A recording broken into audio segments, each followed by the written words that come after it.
Identifying functions, just identifying them. Like, is this a function? Is it not a function? I don't know. Well, let's figure it out. So identifying functions, looking at a set of ordered pairs, you can see there's 10, 12, 12, 13, and 10, 19 is the relationship of function.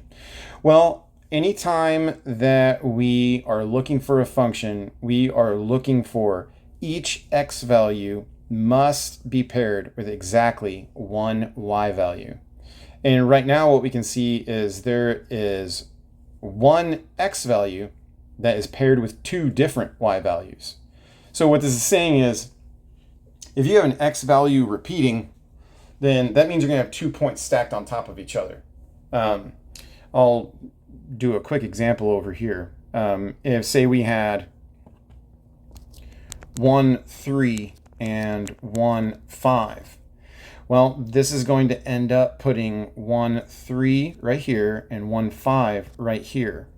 In the next section, we're going to go over the vertical line test, a way to easily see if something is a function.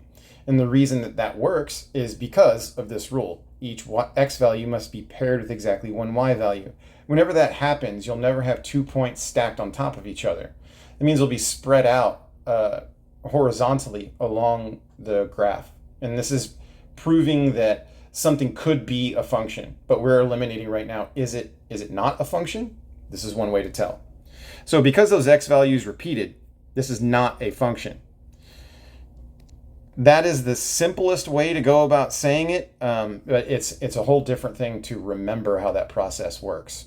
So if you're ever seeing x values repeating, that means you have 2 points on the coordinate plane that are going to be stacked on top of each other. That would eliminate it being a function in the sense that we're talking about it. So taking a look at the graph, I just went ahead and took the graph and rewrote them as coordinates so I could see if that x value was repeating. I knew it wasn't already because I looked at the graph and I saw that 2 points were not stacked on top of each other. 2 points stacked on top of each other, like for example, just show you again, 2, 0, and right here. That point, 2, 0, and the pink point, those are stacked on top of each other, meaning they have the same x value.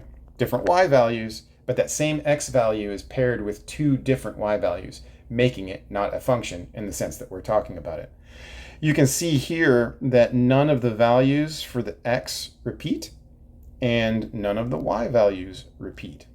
So that means everything is connected to exactly one unique number. That's why it's a function.